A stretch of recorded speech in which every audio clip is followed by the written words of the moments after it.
बंदी छोड़ सतगुरु रामपाल जी परमेश्वर जी की जय हो। परम पिता परमात्मा सारी सृष्टि के रचनहार कुल मालिक असंख्य ब्रह्मांडों के स्वामी जगत गुरु तीनों लोकों में प्रवेश करके सबका भरण पोषण करने वाले राजाधिराज आत्माधार नाथों के नाथ देवों के देव महादेव सर्वेश्वर महेश्वर मृत्युंजय अजरो अमर आदि अनादि सनातनी प्रभु जगत पिता जगदीश्वर श्री श्री 1008 की उपाधि के वास्तविक अधिकारी अकाल मूर्त शब्द स्वरूपी राम वासुदेव सर्वगतम ब्रह्म परम पूज्य प्रथम पूज्य परम संत परम पुरुष परम धनी परम दयालु सत्य कबीर हक्का कबीर अल्लाहु अकबर बाखबर अल्लाह ताला जगत के तारणहार जगत के मुक्तिदाता जगत के जगन्नाथ हारे के सहारे हिंदुओं के राम मुसलमानों के अल्लाह सिखों के वाहिगुरु ईसाइयों के मसीह दया के सागर दया निधि करुणा के सागर करुणा निधि स्वयंभू परिभू संकट मोचन कष्ट हरण मंगल करण दुख भंजन अविगत कबीर निर्विकार निर्विषम परमात्मा अलय अलेख सतगुरु आदि अनादि सतगुरु असली मर्यादा पुरुषोत्तम असली राम असली कृष्ण असली घनश्याम असली मुरारी राजाओं के राजा महाराजाओं के महाराजा शहंशाहों के शहंशाह सम्राटों के सम्राट भगवानों के भगवान अल्लाहों के अल्लाह प्रभुओं के प्रभु मसीहाओं के मसीह सच्चे वाहि गुरु बाबाओं के बाबा पीरों के पीर सेठों के सेठ जगत सेठ सावड़सा सेठ सर्वगुण संपन्न अनंत कोटि कलाओं के स्वामी अनंत कोटि ब्रह्मांडों के नायक योगियों में महायोगी ध्यानियों में महाध्यानी सिद्धों में परम सिद्ध ज्ञानियों में तत्व ज्ञानी ब्रह्म ज्ञानी महाज्ञानी परम ज्ञानी सर्वश्रेष्ठ ज्ञानी विज्ञानी युवा कबीर समर्थ कबीर असमवात अमित ओजा सच्चे रहनुमा करीम अल्लाह सुभान अल्लाह दुनिया के अंतिम पैगंबर 8 सितंबर 1951 से गांव धनाना जिला सोनीपत हरियाणा भारतवर्ष की पावन भूमि पे प्रकट रियल कल की भगवान श्री नारायण साकार हरि श्री बाबा साहिब शब्द स्वरूपी राम संत श्रोमणी सतगुरु रामपाल जी परमेश्वर जी के चरण कमल में साथ संगति से जुड़े हुए देश विदेश से सभी भाई बहनों का अनंत कोटि दंडवत प्रणाम। सत्साई भाई और बहनों, दया पूज्य गुरुदेव भगवान की सतगुरु रामपाल जी परमेश्वर जी की जिनके शुभ आशीर्वाद से जिनकी विशेष कृपा दृष्टि से आप और हम सभी सत्सेवक भाई बहन साथ संगति से जुड़कर अपनी आत्मा के कल्याणार्थ हेतु गुरुदेव के तत्व ज्ञान को आधार बनाकर निरंतर भक्ति मार्ग पर आगे की ओर बढ़ रहे हैं। भाई और बहनों, पूज्य गुरुदेव भगवान के कर कमल से लिखित पवित्र ग्रंथ मुक्ति बोध के ऊपर वीडियो बनाने की श्रृंखला जारी है। इसी श्रृंखला में आज हमारा ये चौथे नंबर का वीडियो है। अब आज के वीडियो की हम गुरुदेव भगवान के आशीर्वाद से शुरुआत करते हैं। पवित्र ग्रंथ मुक्ति बोध पेज नंबर 26, भैंस का सींग भगवान बना। एक पाली भैंसों को खेतों में चराने वाला अपनी भैंसों को घास चराता चराता मंदिर के आसपास चला गया। मंदिर में पंडित कथा कर रहा था। भगवान के मिलने के पश्चात होने वाले सुख बता रहा था कि जिसको भगवान मिल गया तो सब कार्य सुगम हो जाते हैं। परमात्मा भगत के सब कार्य कर देता है। भगवान भगत को दुखी नहीं होने देता, इसलिए भगवान की खोज करनी चाहिए। पाली भैंसों ने तंग कर रखा था। एक किसी और जाकर दूसरे की फसल में घुसकर नुकसान कर देती, दूसरी भैंस किसी और खेत के मालिक आकर पाली को पीटते थे, कहते थे कि हमारी फसल को हानि करा दी, अपनी भैंसों को संभाल कर रखा कर। पाली ने जब पंडित से सुना कि भगवान मिलने के पश्चात सब कार्य आप करता है और भगत मौज करता है, तो पंडित जी के निकट जाकर चरण पकड़कर कहा कि मुझे भगवान दे दो, मैं भैंसों ने बहुत दुखी कर रखा हूँ। पंडित जी ने पीछा छुड़ाने के मकसद से कहा कि कल आना। पाली गया तो पंडित ने पहले ही भैंस का टूटा हुआ सींग जो कूड़े में पड़ा था उठाकर उसके ऊपर लाल कपड़ा लपेटकर लाल धागे यानी मोली से बांधकर कहा कि ले, ये भगवान है, इसकी पूजा करना, इसको पहले भोजन खिलाकर बाद में स्वयं खाना। कुछ दिनों में तेरी भक्ति से प्रसन्न होकर यह भगवान मनुष्य की तरह बन जाएगा, तब तेरे सब कार्य करेगा। ये तेरी सच्ची श्रद्धा पर निर्भर है कि तू कितनी आस्था से सच्ची लगन से क्रिया करता है। यदि तेरी भक्ति में कमी रही तो भगवान मनुष्य के समान नहीं बनेगा। भाई और बहनों, हम इस कथा में आगे बढ़ेंगे। उससे पहले हम एक छोटी सी शिक्षा लेनी है। इसी मुक्ति बोध के प्रथम वीडियो में दास ने जिक्र किया था सारनाम के विषय में, क्योंकि हिसार जेल से पूज्य गुरुदेव जी की 71 नंबर विशेष संदेश नामक ऑडियो आई थी, जिसमें गुरुदेव भगवान ने सार शब्द का हल्का सा जिक्र किया है। और गुरुदेव ने कहा कि ये सूरत अल सूरा जो कुरान मजीद है, इसके अंदर जो ये आयत लिखी हुई है, ऐन काफ शीन, ये 3 मंत्र क्या हैं कि आपको जो सारनाम मिला हुआ है, ये ऐन काफ शीप, इसके जो पहले पहले अक्षर हैं, ये सारनाम के तीनों मंत्रों के पहले पहले अक्षर हैं। लेकिन जब दास ने आपको सारनाम से मैच करा के दिखाया तो वो मैच नहीं कर रहे हैं। अर्थात वर्तमान में जो सारनाम दिया जा रहा है, ये कंप्लीट सारनाम नहीं है। गुरुदेव भगवान ने केवल भक्तों की परीक्षा के लिए उनको नकली बंदूक पकड़ाई थी। असली सारनाम तो परमात्मा ने आगे चलकर जो आत्माएं सारनाम के योग्य हो जाएंगी, जो गुरु के अलावा किसी और में कबीर भगवान नहीं देखेंगी, जो हर प्रकार के विषय विकारों से दूर हो जाएंगी, कामी क्रोधी लालची इनसे भक्ति न होए, भक्ति करे कोई सूरमा जात वर्ण कुल खोए, ऐसी आत्मा ओरिजिनल सारनाम के योग्य बनेंगी।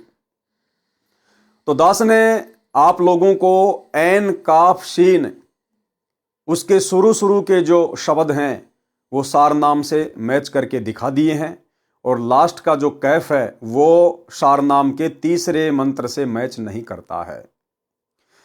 भाई और बहनों, ये तो धोखा खाया है उन आत्माओं ने जिन आत्माओं ने अपने गुरुदेव पर विश्वास नहीं किया।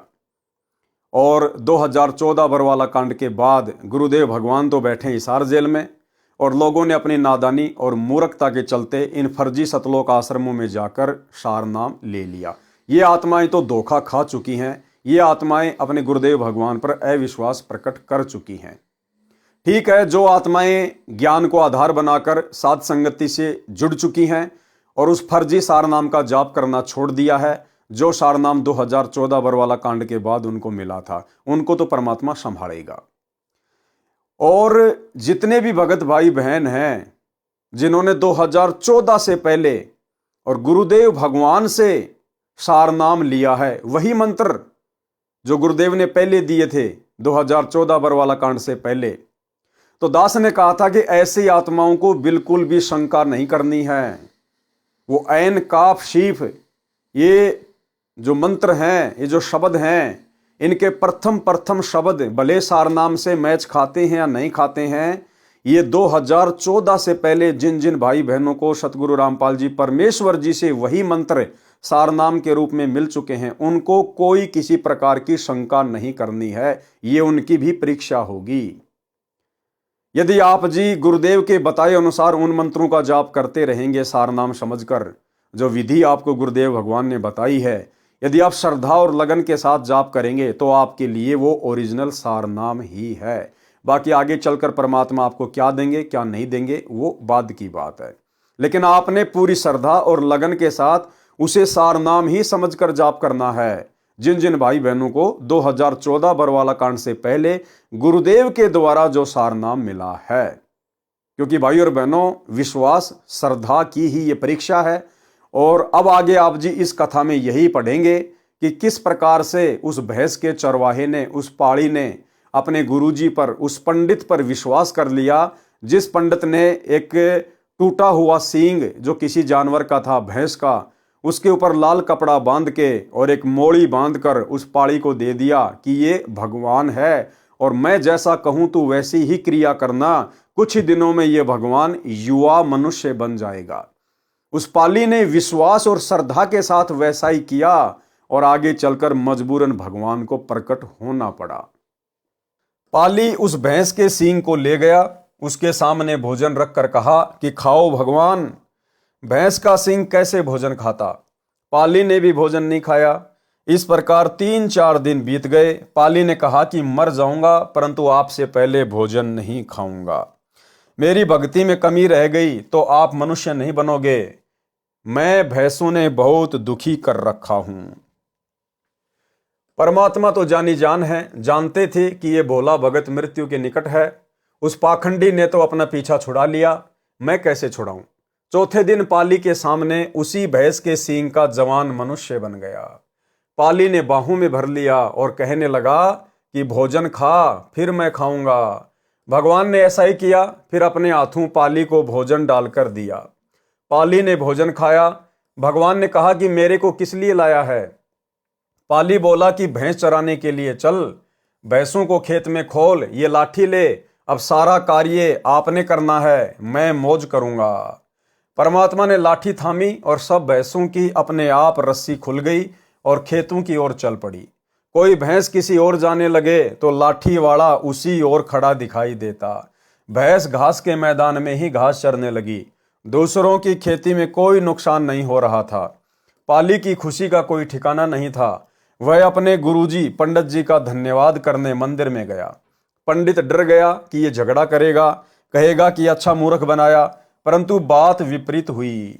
पाली ने गुरुजी के चरण छुए तथा कहा कि गुरुजी, चौथे दिन आदमी रूप में भगवान बन गया। मैंने भी भोजन नहीं खाया, प्राण निकलने वाले थे। उसी समय वह लाल वस्त्र में बंधा भगवान जवान लड़का बन गया। मेरी ही आयु के समान अब सारा कार्य भगवान कर लेता है, मैं मौज करता हूं। उसके भोले भाले अंदाज से बताई कथा सत्य लग रही थी, परंतु विश्वास नहीं हो रहा था। पंडित जी ने कहा कि मुझे दिखा सकते हो, कहाँ है वह युवा भगवान? पाली बोला कि चलो मेरे साथ। पंडित जी पाली के साथ भैंसों के पास गया।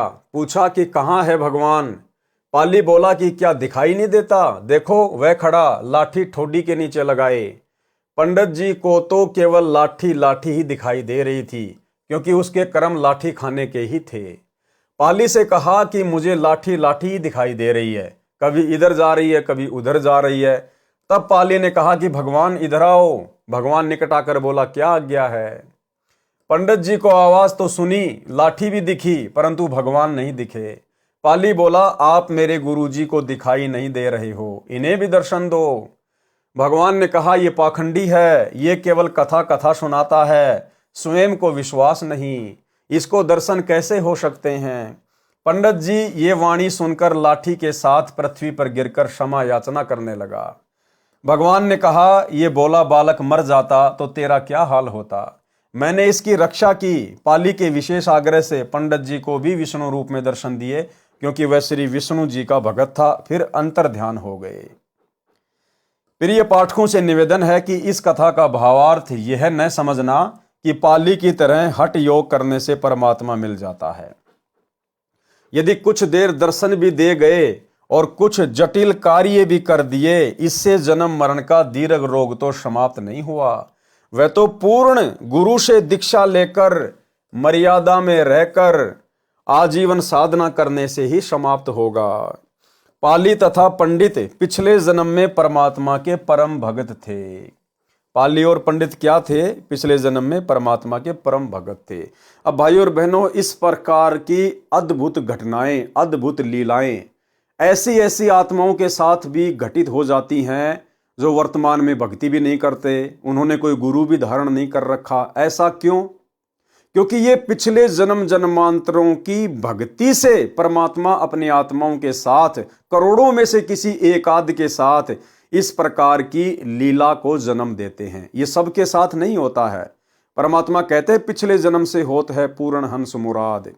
जिस प्रकार त्रेता युग में परमात्मा ने भगत प्रहलाद के लिए नरसिंह रूप धारण कर लिया, खंबे में से प्रकट हो गए, जबकि उस समय भगवान विष्णु के तो और भी बहुत भगत थे।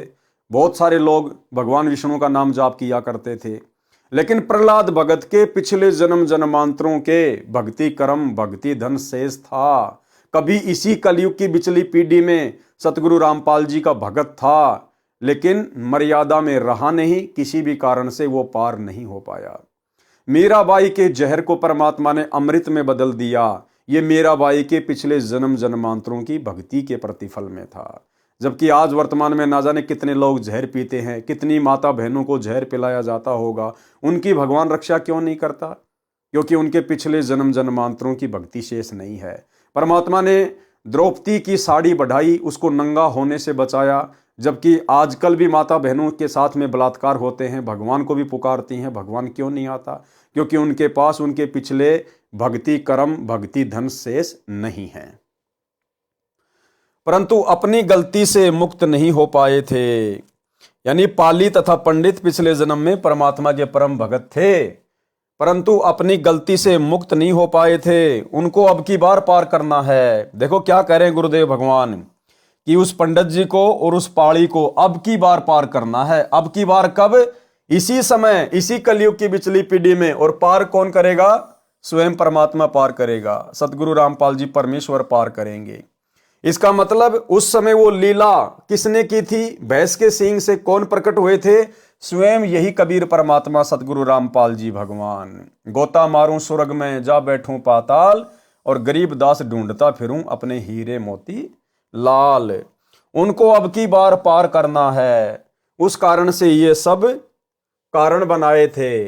पूर्व जन्म की भक्ति के प्रभाव से मानव परमात्मा की प्राप्ति के लिए प्रयत्न करता है। मार्ग ठीक न मिलने से शास्त्र विरुद्ध क्रिया करता रहता है, जैसे पंडित जी कर रहा था। जैसे पाड़ी को यह विश्वास होना कि यह लाल कपड़े में लिपटा भगवान मनुष्य बन जाएगा, फिर दृढ़ता से क्रिया करना, यह पूर्व जन्म के भक्ति कर्मों का प्रभाव होता है। मोक्ष तो पूर्ण सतगुरु से सत्य मंत्र लेकर जाप करने से ही संभव है। संत गरीबदास जी ने वाणी रूपी वन में प्रत्येक प्रकार के पेड़ पौधे जड़ी बूटियां लगाई हैं। तत्वदर्शी संत रूपी वैद्य ही जन्म मरण के रोग के नाश की औषधि तैयार करके कल्याण करता है। इस तरह की लीला जो गुरु के भगत नहीं होते, उनमें युगों पर्यंत करोड़ों में से किसी एक के साथ होती है। यदि इतने से ही सब कुछ होता हो तो अन्य मंत्र जाप करने, धर्म करने की प्रेरणा की तथा वाणी लिखने की क्या आवश्यकता थी? इस तरह की लीला करके परमात्मा भक्तों में विश्वास बनाए रखता है। भक्ति से मोक्ष होता है। गुरु के भक्तों के लिए तो परमात्मा अनेकों अनहोनी लीलाएं भी करता रहता है, मोक्ष भी देता है। यानी वर्तमान में जैसे हमें पूर्ण गुरु प्राप्त है, तो वर्तमान में तो परमात्मा हम आत्माओं के लिए बहन मीराबाई और प्रहलाद भगत से भी बड़ी बड़ी अनहोनी घटनाओं को जन्म दे सकता है, यदि भगत के सामने ऐसी कोई विकट परिस्थिति पैदा हुई तो। प्रभुओं में समर्थ प्रभु ही कल्याणकारक है, और प्रभुओं में समर्थ प्रभु है सतगुरु रामपाल जी परमेश्वर, ये कबीर परमात्मा। प्रभुओं में समर्थ प्रभु ही कल्याणकारक है। साईं माने मालिक प्रभु। संतों में तत्वदर्शी संत ही उद्धार करने वाले हैं, और संत शिरोमणि सतगुरु रामपाल जी परमेश्वर। यानी एक सच्चे संत की भूमिका भी कबीर परमात्मा स्वयं ही निभाते हैं। और नामों में सत्य नाम तथा सार नाम ही मोक्ष के हैं, तथा परमात्मा की शक्ति का कोई अंत नहीं। वेद में कबीर अमित ओजा यानी कबीर देव, अमित यानी ऐशमित, ओजा यानी शक्ति वाले हैं। द्रौपदी पूर्व जन्म में परमात्मा की भक्ति करती थी। परमात्मा अनेकों वेश बनाकर भक्तों को प्रोत्साहित करते रहते हैं। परमात्मा गुरु ऋषि रूप में नगरी के पास आश्रम बनाकर रहते थे। कंवारी द्रौपदी को भी अन्य सहेलियों के साथ प्रथम मंत्र 5 नाम वाला प्राप्त था। विवाह के पश्चात पांडवों के साथ श्री कृष्ण जी को गुरु धारण कर लिया था। जो यथार्थ नाम इन देवों के हैं उनका जाप करती थी, जिस कारण परमेश्वर जी ने अंधे का रूप धारण करके साड़ी का टुकड़ा दान लिया, फिर उसकी रक्षा की। यानी द्रौपदी का चीर बढ़ाया। दुशासन जैसे योद्धा चीर उतारते उतारते थक गए, ढेर लग गया, परंतु चीर का अंत नहीं आया। इस प्रकार दान करने की प्रेरणा किसी जन्म में निज नाम की भक्ति करने का फल है। श्री रामचंद्र जी ने श्रीलंका जाने के लिए समुद्र पर पुल बनाना चाहा, तो परमेश्वर जी मुनिंद्र ऋषि के रूप में वहां गए। निकट के पहाड़ के चारों ओर अपनी डंडी छोटी लाठी से रेखा खींचकर उसके अंदर के पत्थर हल्के कर दिए, तब पुल बना था। जब गज यानी हाथी तथा ग्राहा यानी मगरमच्छ आपस में लड़ रहे थे, तो हाथी का पैर मगरमच्छ ने पकड़ कर जल में खींचा, तो हाथी ने आधा राम कहा था। उसी समय परमात्मा ने सुदर्शन चक्कर मगरमच्छ के माथे पर मारा, तब हाथी की जान बची।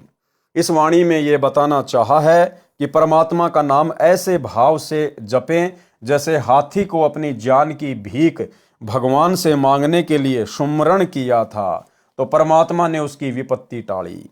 वही बात यहाँ भी स्पष्ट है कि ऐसी घटनाएं युगों पर्यंत घटती हैं। हा हू नाम के 2 तपस्वी थे, वे ही हाथी तथा मगरमच्छ बने थे। पिछली भक्ति संस्कारवश उनकी रक्षा हुई थी। गजग्राह की कथा यानी हाथी और मगरमच्छ की कथा। हा हा हू नाम के दो तपस्वी थे। उनको अपनी भक्ति का गर्व था।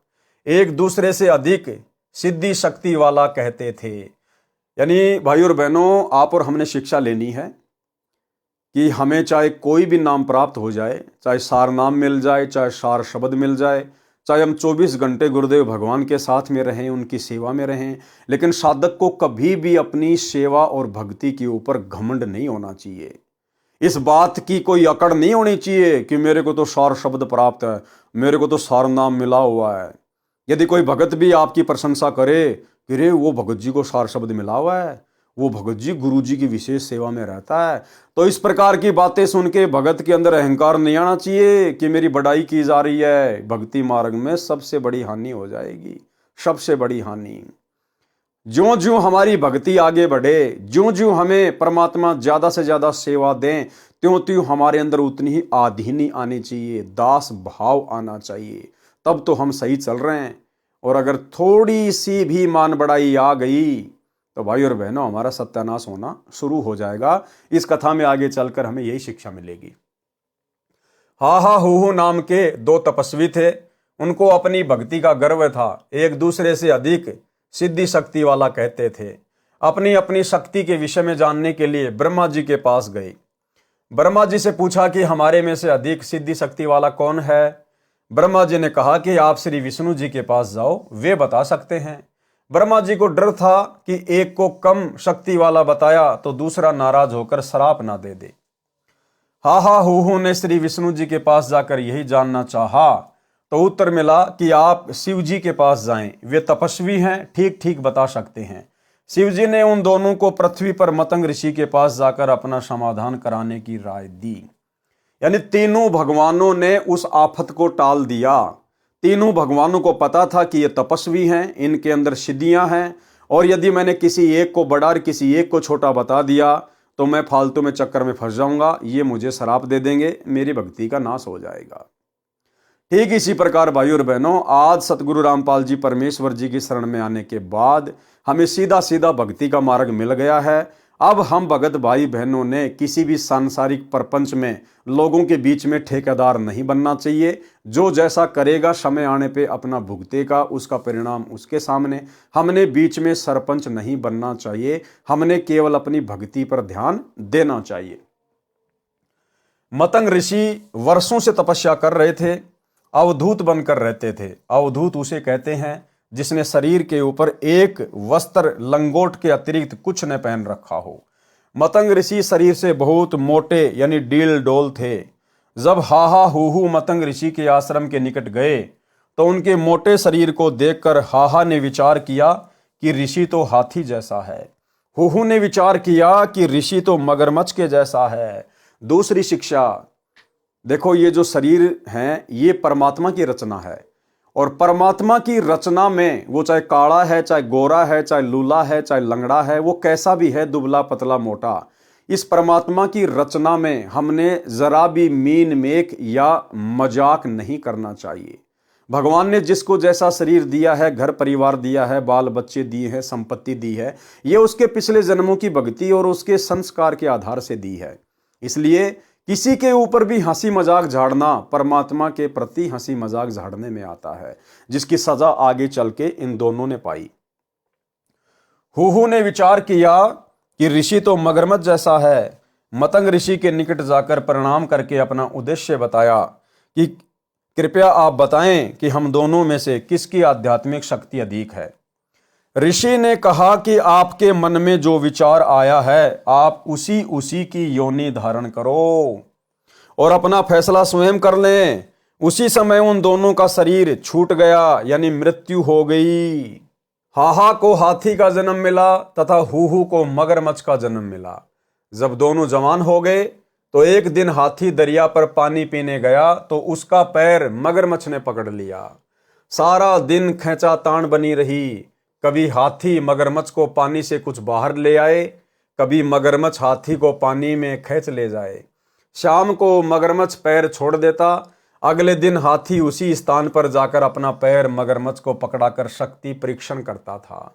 यानी वो पिछले जन्म की भावना ज्यों की त्यों उनके अंदर बनी रही। पुराणों में लिखा है कि यह गजग्राहा का युद्ध 10,000 वर्ष तक चलता रहा। आसपास के जंगल में हाथी का आहार समाप्त हो गया। साथी हाथी दूर से आहार लाकर खिलाते थे। कुछ दिन बाद वे हाथी भी साथ छोड़ गए। हाथी बलहीन हो गया। एक दिन मगरमच्छ ने हाथी को जल में गहरा खींच लिया। हाथी की सूंड का केवल नाक पानी से बाहर बचा था। हाथी को अपनी मौत दिखाई दी तो मृत्यु के भय से परमात्मा को पुकारा। केवल इतना समय बचा था कि हाथी की आत्मा ने रा यानी आधा राम ही कहा। केवल रा ही बोल पाई। यानी भाई और बहनों, वो जो हाथी था वो मादा हाथी थी। मादा, क्योंकि देखो परमात्मा तो सर्वज्ञ है, जानी जान है। यहां देखो गुरुदेव ने संकेत किया है, केवल रै ही बोल पाई। पाई बोल पाई, एक होता है बोल पाया, एक बोल पाई।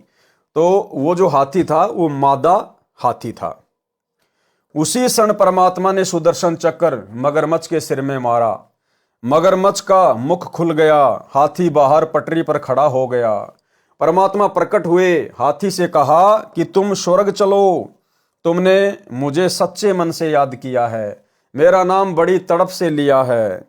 मगरमच्छ ने कहा कि हे प्रभु, जिस तड़प से इसने आपका नाम जपा है, मैंने उसको उसी तड़प से सुना है, परंतु हार जीत का मामला था, इसलिए मैं छोड़ नहीं पा रहा था। आप तो अंतर्यामी हैं, मन की बात भी जानते हो, मेरा भी कल्याण करो। प्रभु ने दोनों को स्वर्ग भेजा। फिर से जन्म हुआ, फिर अपनी साधना शुरू की। अब इस कथा से हमें क्या निष्कर्ष मिलता है? जानने योग्य यानी निष्कर्ष। नंबर 1, यदि परमात्मा का उस कशक यानी तड़प के साथ नाम जपा जाए तो विशेष तथा शीघ्र लाभ होता है। जैसे हाथी ने मौत के भय से नाम उच्चारा था, केवल रै ही बोल पाया था, फिर डूब जाना था। इसको संतों ने ररंकार धुन यानी लगन कहा है। कई संतजन दीक्षा मंत्र में ररंकार नाम जाप करने को देते हैं, वह उचित नहीं है। नंबर 2, जैसे कहीं संत सत्संग करता है तो उसे विशेष तड़प के साथ परमात्मा की महिमा सुनानी चाहिए। उसका श्रोताओं पर गहरा प्रभाव पड़ता है। श्रोताओं को भी उसी तड़फ यानी ररंकार वाली लगन से सत्संग सुनना चाहिए। उससे वक्ता तथा श्रोता दोनों को ज्ञान यज्ञ का समान लाभ मिलता है। नंबर 3, घोर तप करने वाले मोक्ष प्राप्त नहीं कर सकते, क्योंकि तप करना शास्त्र विरुद्ध है। गीता अध्याय 17 श्लोक 1 से 6 में कहा है कि जो साधक शास्त्र विधि को त्याग कर मनमाने घोर तप को तपते हैं, वे राक्षस स्वभाव के हैं। उपरोक्त कथा से भी तपस्वियों का चरित्र स्पष्ट है कि हाहा हूहू के मन में क्या बकवास आई। अपने अध्यात्म शक्ति की जांच कराने चले मतंग ऋषि के डील डोल अत्यंत मोटे शरीर को देखकर दोष निकालने लगे। भगवान की रचना का मजाक करना परमात्मा का मजाक है।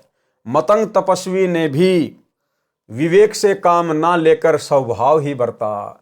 दोनों को श्राप दे दिया, जिस कारण से वे पशु तथा जलचर योनि को प्राप्त हुई। 10,000 वर्ष तक संघर्ष करते रहे, कितने कष्ट उठाए।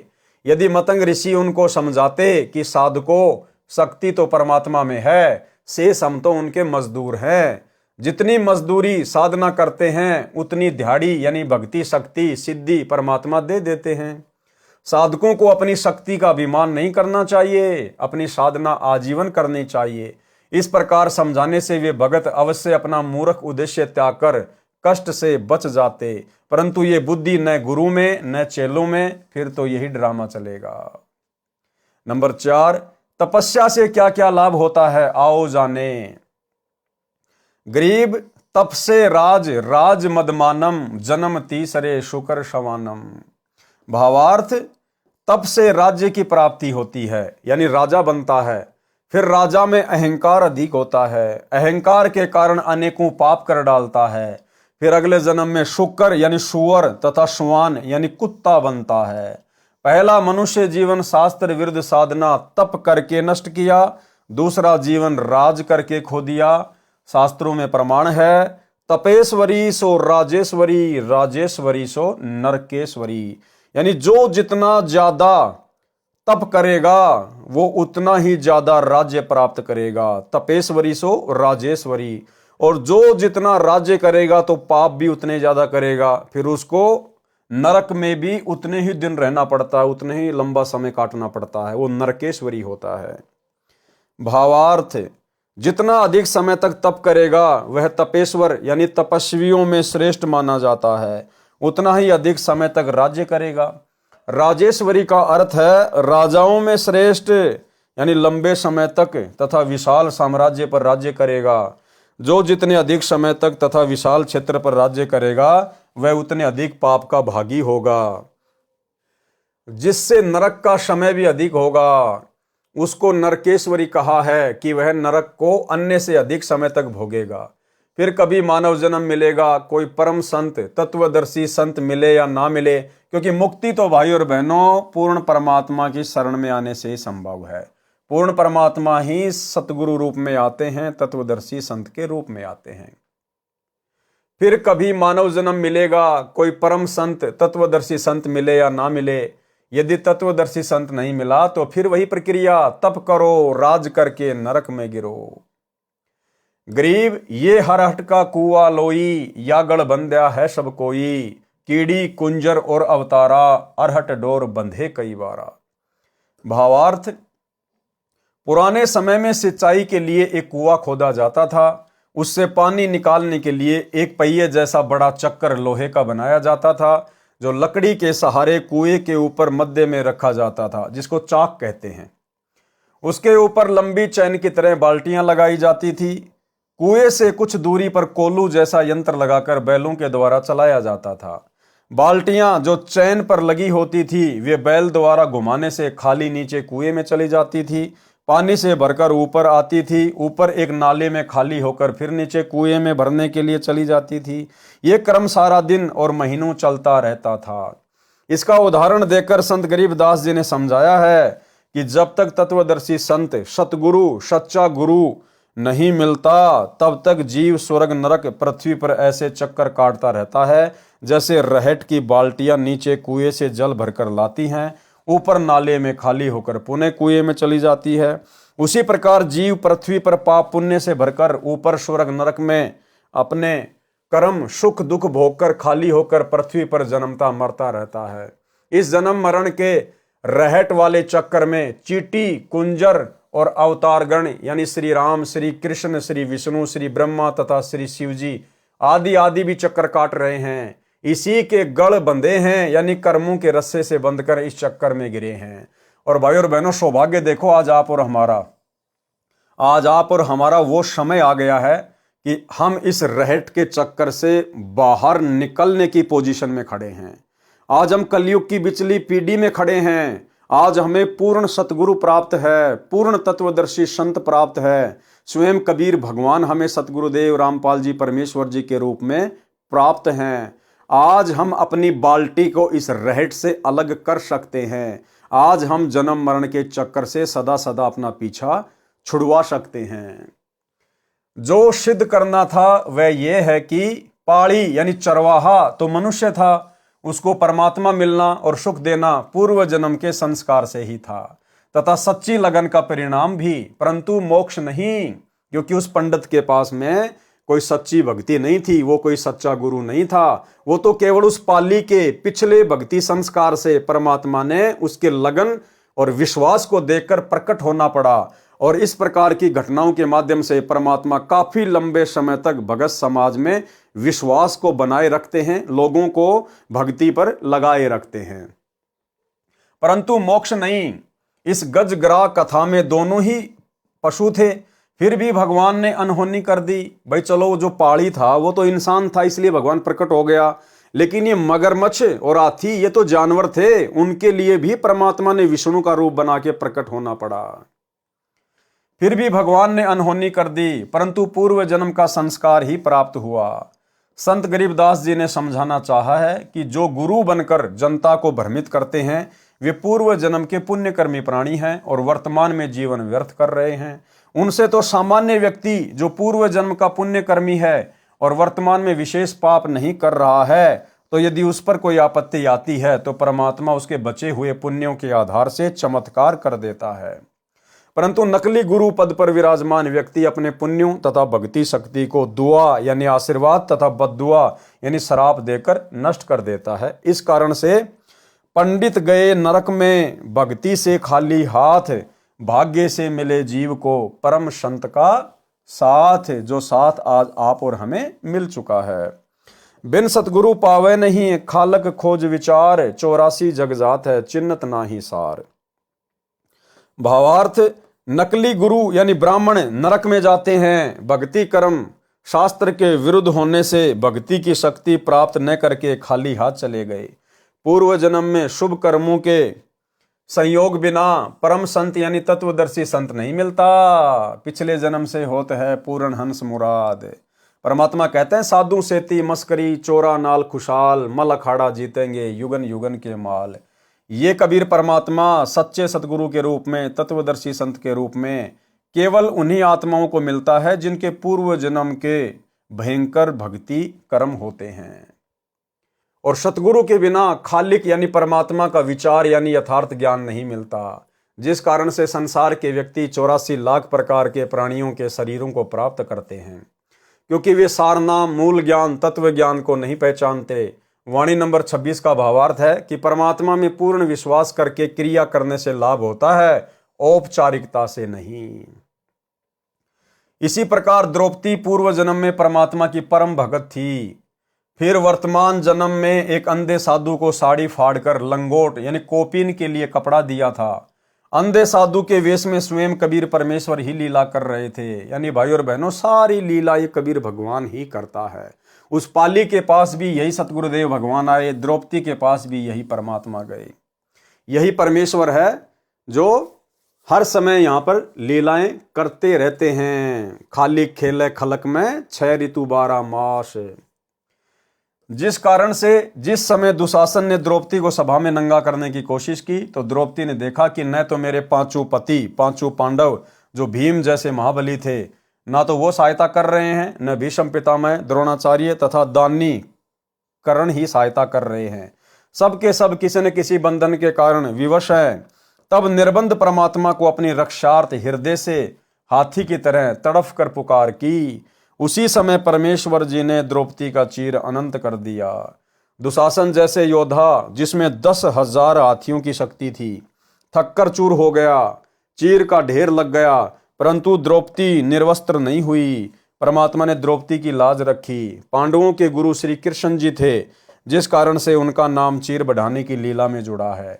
इसलिए वाणी में कहा है कि निज नाम की महिमा सुनो जो किसी जन्म में प्राप्त हुआ था, जब परमेश्वर सतगुरु रूप में उस द्रौपदी वाली आत्मा को मिले थे। कबीर परमात्मा किस रूप में मिले थे? सतगुरु रूप में। यानी सतगुरु रूप में कबीर परमात्मा ही सतलोक से चलकर आते हैं।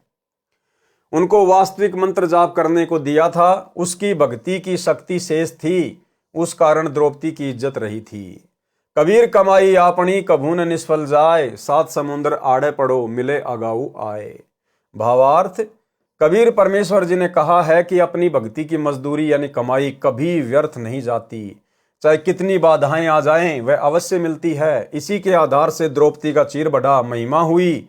इसलिए कहा है कि निज नाम यानी यथार्थ भक्ति मंत्र की महिमा सुन और उस पर अमल कर।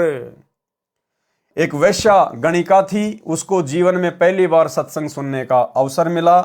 उस दिन अपने कर्म से गलानी हो गई और सतगुरु से दीक्षा लेकर सच्ची लगन से भक्ति करके विमान में बैठकर स्वर्ग लोक में गई। सच्चा नाम जिस भी देव का है वह खेवट मल्हा का कार्य करता है। जैसे नौका चलाने वाला मल्हा व्यक्तियों को दरिया से पार कर देता है, ऐसे वास्तविक नाम भवसागर से भक्तों को पार कर देता है।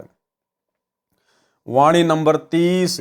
गरीब बारद डारी कबीर जी, भगत हेत के काज, सेऊ को तो सिर दिया बेची बंदगी नाज।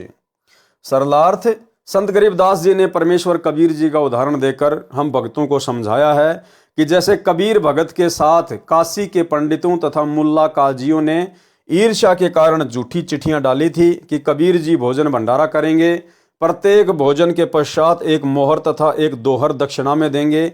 इस कारण 18 लाख साधु संत भगत निश्चित दिन पहुंच गए थे।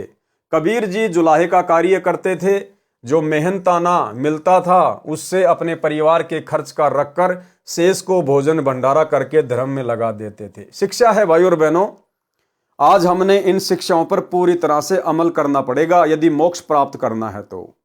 कबीर परमेश्वर सारी सृष्टि के मालिक 120 वर्ष तक एक झोपड़ी में रहे, जुलाई की भूमिका की। और गुरुदेव कह रहे हैं जितना उनको मेहनताना मिलता था, जितना दिन में वो कमाते थे, केवल अपने भोजन भंडारे का ही रखते थे।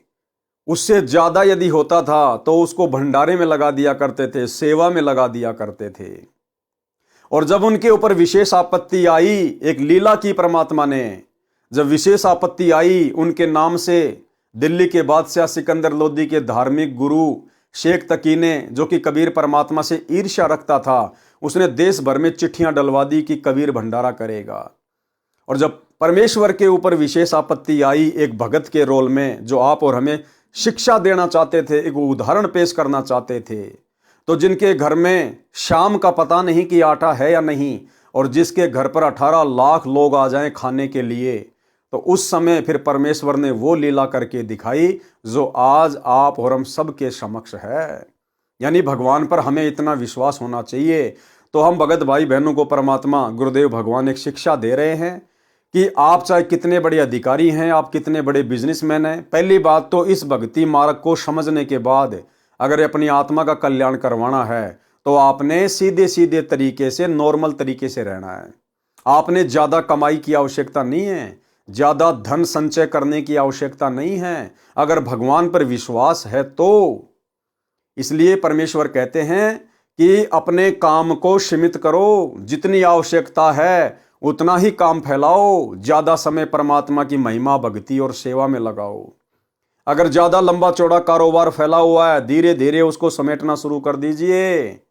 समय निकलता जा रहा है, समय थोड़ा है, ज़्यादा से ज़्यादा समय और समासें परमात्मा की भक्ति और सेवा में।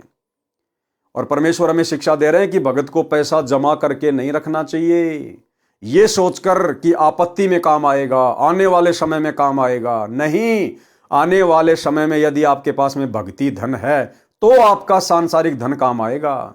आपके पास नहीं है तो परमात्मा सामने खड़ा हो जाएगा, आपके किसी भी कार्य को परमात्मा विफल नहीं होने देगा। जिस कारण से घर में 2 व्यक्ति आ जाएं तो उनका भी आटा नहीं रहता था।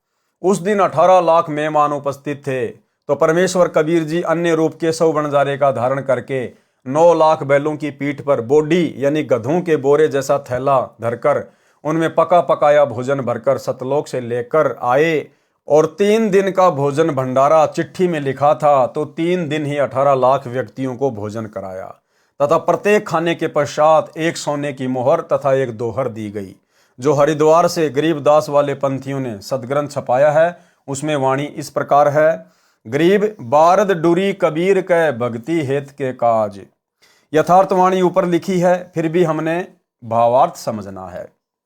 जब कबीर जी काशी में लहर तारा तालाब में कमल के फूल पर शिशु रूप में प्रकट होकर लीला करने आए हुए थे, उसी समय एक रामानंद जी पंडित थे जो प्रसिद्ध आचार्य माने जाते थे।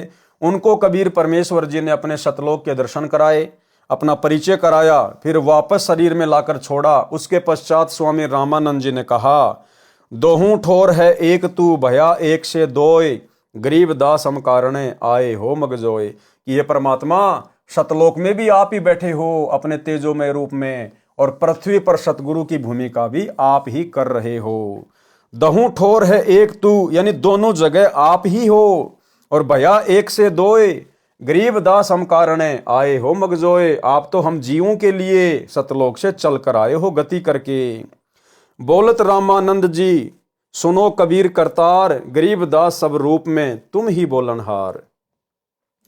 तुम साहिब तुम संत हो, तुम सतगुरु तुम हंस, गरीब दास तव रूप बिना और न दूजा अंश। कि ये परमात्मा एक सच्चे भगत की भूमिका भी आप ही निभाते हो, एक सच्चे संत की भूमिका और सच्चे सतगुरु की भूमिका भी आप ही निभाते हो, और परमेश्वर तो आप हो ही। भावार्थ, स्वामी रामानंद जी ने कहा है कि हे कबीर जी, आप ऊपर सतलोक में भी हैं, आप यहाँ हमारे पास भी विद्यमान हैं, आप दोनों स्थानों पर लीला कर रहे हैं। वास्तव में आप ही साहब यानी परमात्मा हैं, वास्तव में आप ही पूर्ण संत के गुणों से युक्त हैं, और वास्तव में सतगुरु भी आप ही हैं, तथा एक वास्तविक हंस यानी जैसा भगत होना चाहिए वे लक्षण भी आप में ही हैं। कबीर जी एक उदाहरण पेश कर रहे थे कि जैसे मैं मेहनत करके धन कमाता हूँ, भक्ति भी करता हूँ तथा निर्धन होकर भी भोजन भंडारा लंगर करवाता रहता हूँ, यदि अन्य भगत भी मेरी तरह पूर्ण विश्वास के साथ ऐसा करेगा तो परमात्मा उस भगत की ऐसे सहायता करता है जैसे मेरी की। 18 लाख साधु भक्तों को 3 दिन भोजन भंडारा करा दिया। वास्तव में सब लीला स्वयं कबीर जी ने ही की थी, भक्तों का मनोबल बढ़ाने के लिए। वास्तविक कथा इस प्रकार है। काशी में भोजन भंडारा कराना। शेख तकी सब मुसलमानों का मुख्य पीर यानी गुरु था, जो परमात्मा कबीर जी से पहले से ही ईर्ष्या करता था। सर्व ब्राह्मणों तथा मुल्ला काजियों व शेख तकी ने मजलिस यानी मीटिंग करके षड्यंत्र के तहत योजना बनाई कि कबीर निर्धन व्यक्ति है, इसके नाम से चिट्ठी भेज दो कि कबीर जी काशी में बहुत बड़े सेठ हैं, उनका पूरा पता है कबीर पुत्र नूर अली अंसारी, जुलाहू वाली कॉलोनी, काशी शहर। कबीर जी 3 दिन का धर्म भोजन भंडारा करेंगे। सभी साधु संत आमंत्रित हैं। प्रतिदिन प्रत्येक भोजन करने वाले को एक दोहर, जो उस समय का सबसे कीमती कंबल के स्थान पर माना जाता था, एक मोहर 10 ग्राम सोने से बनी गोलाकार की मोहर दक्षिणा में देंगे। प्रतिदिन जो जितनी बार भी भोजन करेगा, कबीर उसको उतनी बार ही दोहर तथा मोहर दान करेगा। भोजन में लड्डू, जलेबी, हलवा, खीर, दही बड़े, मालपूड़े, रसगुल्ले आदि आदि सब मिष्टान खाने को मिलेंगे। सूखा सीधा आटा, चावल, दाल आदि सूखे जो बिना पकाए हुए घी, बूरा भी दिया जाएगा। एक चिट्ठी शेख तकी ने अपने नाम तथा दिल्ली के बादशाह सिकंदर लोदी के नाम भी भिजवाया। निश्चित दिन से पहले वाली रात्रि को ही साधु संत भगत एकत्रित होने लगे। अगले दिन भंडारा यानी लंगर प्रारंभ होना था। परमेश्वर कबीर जी को संत रविदास जी ने बताया कि आपके नाम के पत्र लेकर लगभग 18 लाख साधु संत व भगत काशी शहर में आए हैं, भंडारा खाने के लिए आमंत्रित हैं। कबीर जी, अब तो अपने को काशी त्याग कर कहीं और जाना पड़ेगा। देखो भाई और बहनों, 650 साल पहले परमात्मा ने ये कंप्लीट मूल ज्ञान नहीं दिया था, और आप जी रविदास जी की, जो कि परमात्मा के 24 घंटे साथ में रहा करते थे, आप उनकी क्या हालत थी देखिएगा। रविदास जी भी कबीर परमात्मा को पहचान नहीं पाए थे कि ये परमेश्वर है, ये परमात्मा है। और रविदास जी ने उस समर्थ परमेश्वर के सामने जाकर क्या कहा कि कबीर जी, अब तो अपने को काशी त्याग कर कहीं और जाना पड़ेगा। अगर पहचान जाते तो डरने और घबराने की जरूरत नहीं थी। यही कहते कि परमेश्वर, आज तो आपकी महिमा करने का समय आ गया, अब तो आपकी वाह वाह होगी परमात्मा। क्योंकि जो परमात्मा तीनों लोकों में प्रवेश करके सबका भरण पोषण कर रहा है, असंख्य जीव जंतुओं का पेट भर रहा है, भला वो परमात्मा के 18 लाख को नहीं खिलाएगा? और उन 18 लाख लोगों को भी प्रतिदिन वही तो परमात्मा खिला रहा था, जहां जहां भी वो रहते थे। तो क्या परमात्मा उस दिन नहीं खिलाएगा? लेकिन रविदास जी को पूर्ण विश्वास नहीं था कि कबीर जी ही सारी सृष्टि के मालिक हैं। इसी कारण से वो पार नहीं हो पाए। कबीर जी, अब तो अपने को काशी त्याग कर कहीं और जाना पड़ेगा। कबीर जी तो जानी जान थे, फिर भी अभिनय कर रहे थे। बोले, रविदास जी, झोपड़ी के अंदर बैठ जा, सांकड़ लगा ले, अपने आप झक मारकर चले जाएंगे, हम बाहर निकलेंगे ही नहीं। परमेश्वर कबीर जी अन्य वेश में अपनी राजधानी सतलोक में पहुंचे। वहां से 9 लाख बैलों के ऊपर गधों जैसा बोरा थैला रखकर उनमें पका पकाया सर्व सामान भरकर तथा सूखा सामान, चावल, आटा, खांड, बूरा, दाल, घी आदि भरकर पृथ्वी पर उतरे। सतलोक से ही सेवादार आए। परमेश्वर कबीर जी ने स्वयं बंजारे का रूप बनाया और अपना नाम केशव बताया। दिल्ली के सम्राट सिकंदर तथा उसका धार्मिक पीर शेख तकी भी आया। काशी में भोजन भंडारा चल रहा था। सबको प्रत्येक भोजन के पश्चात एक दोहर तथा एक मोहर 10 ग्राम सोना दक्षिणा दी जा रही थी। कई बेईमान भगत तो दिन में 4-4 बार भोजन करके चारों बार दोहर तथा मोहर ले रहे थे। कुछ सूखा सीधा चावल, खांड, घी, दाल, आटा भी ले रहे थे। यह सब देखकर शेख तकी ने तो रोने जैसी शक्ल बना ली और जांच इंक्वायरी करने लगा। सिकंदर लोदी राजा के साथ उस टेंट में गया जिसमें केशव नाम से स्वयं कबीर जी वेश बदलकर बंजारे, उस समय के व्यापारियों को बंजारे कहते थे, उसके रूप में बैठे थे। सिकंदर लोदी राजा ने पूछा, आप कौन हैं, क्या नाम है, आप जी का कबीर जी से क्या संबंध है? केशव रूप में बैठे परमात्मा जी ने कहा कि मेरा नाम केशव है, मैं बंजारा हूं। कबीर जी मेरे पगड़ी बदल मित्र हैं। मेरे पास उनका एक लेटर गया था कि एक छोटा सा भंडारा यानी लंगर करना है, कुछ सामान लेते आइएगा। उनके आदेश का पालन करते हुए सेवक हाजिर है। भंडारा चल रहा है। शेख तकी तो कलेजा पकड़कर जमीन पर बैठ गया जब ये सुना कि एक छोटा सा भंडारा करना है जहां पर 18 लाख व्यक्ति भोजन करने आए हैं। प्रत्येक को दोहर तथा मोहर और आटा, दाल, चावल, घी तथा खांड भी सूखा सीधा रूप में दिए जा रहे हैं। इसको छोटा सा भंडारा कह रहे हैं, परंतु ईर्ष्या की अग्नि में जलता हुआ विश्राम गांव में चला गया जहां पर राजा ठहरा हुआ था। सिकंदर लोदी ने केशव से पूछा, कबीर जी क्यों नहीं आए? केशव ने उत्तर दिया कि उनका गुलाम जो बैठा है उनको तकलीफ उठाने की क्या आवश्यकता है, जब इच्छा होगी आ जाएंगे। ये भंडारा तो 3 दिन चलना है। सिकंदर लोदी हाथी पर बैठकर अंगरक्षकों के साथ कबीर जी की झोपड़ी पर गए। वहां से उनको तथा रविदास जी को साथ लेकर भंडारा स्थल पर आए। सबसे कबीर सेठ का परिचय कराया तथा केशव रूप में स्वयं डबल रोल करके उपस्थित संतों भक्तों को प्रश्नोत्तर करके सत्संग सुनाया जो 24 घंटे तक चला।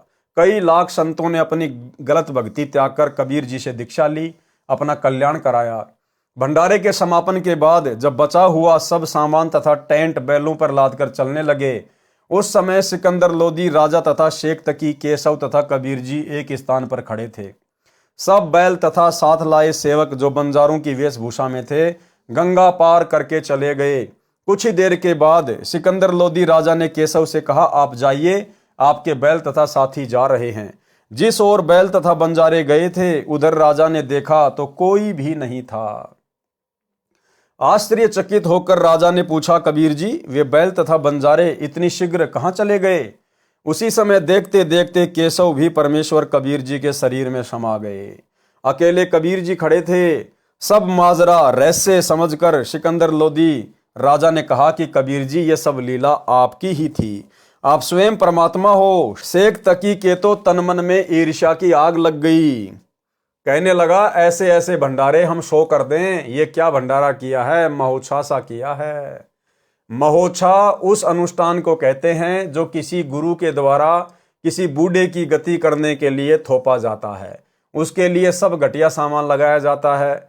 और जग जोनार करना उस अनुष्ठान को कहते हैं जो विशेष खुशी के अवसर पर किया जाता है, जिसमें अनुष्ठान करने वाला दिल खोलकर धन खर्च करता है। संत गरीबदास जी ने कहा है कि गरीब कोई कहे जग जो नार करी है, कोई कहे महोछा, बड़े बड़ाई किया करें गाड़ी काढ़े ओछा।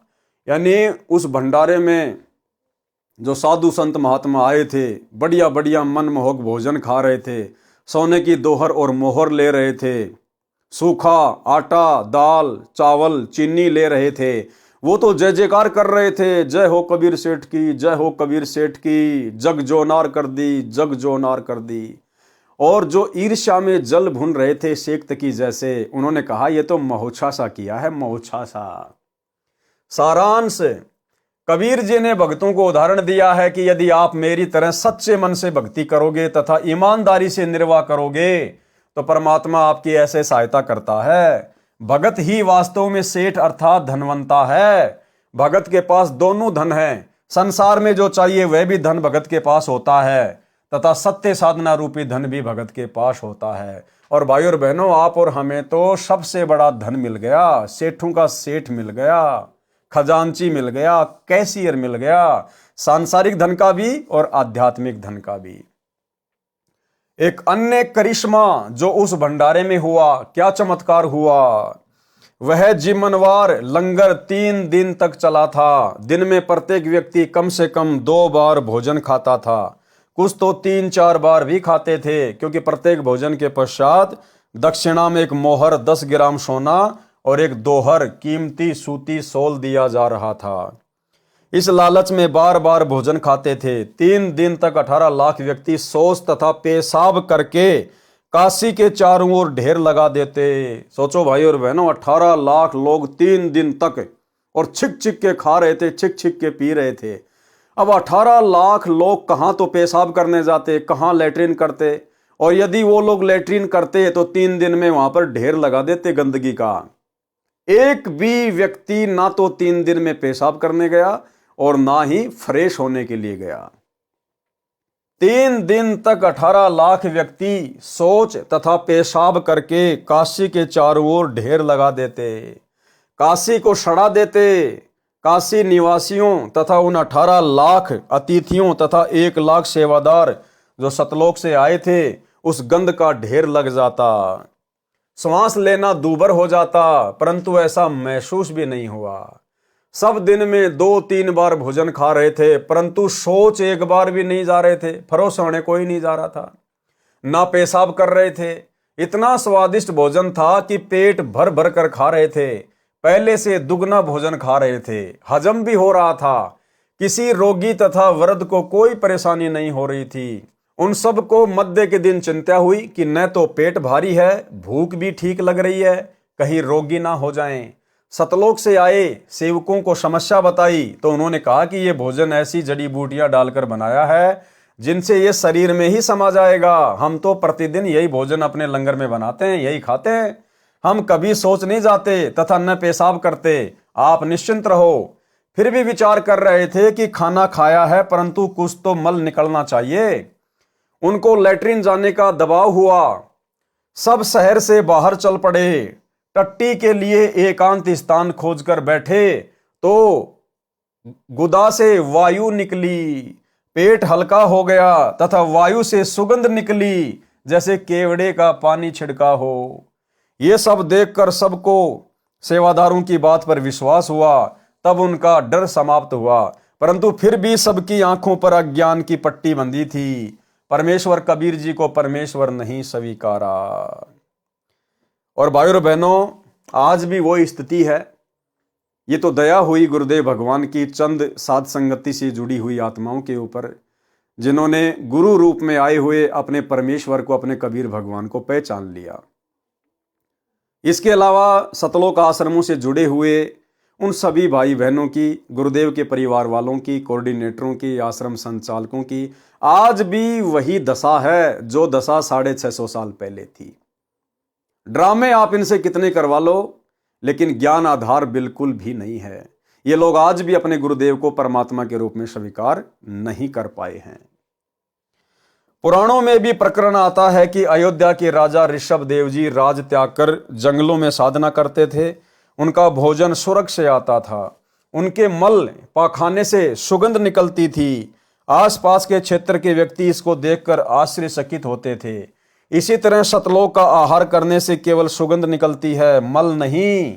स्वर्ग तो सतलोक की नकल है जो नकली है। वाणी नंबर 30 में कहा है कि सेवों को तो शीश दिया, बेच बंदगी नाज। सेव तथा शिव ने किस कारण शीश दान किया, पढ़े सत्य कथा, सेव सम्मन की कथा। तो भाई और बहनों, आज के वीडियो में हम केवल इतना ही लेंगे और कल रात्रि 8 बजे गुरुदेव भगवान के आशीर्वाद से पवित्र ग्रंथ मुक्ति बोध में हम आगे बढ़ेंगे।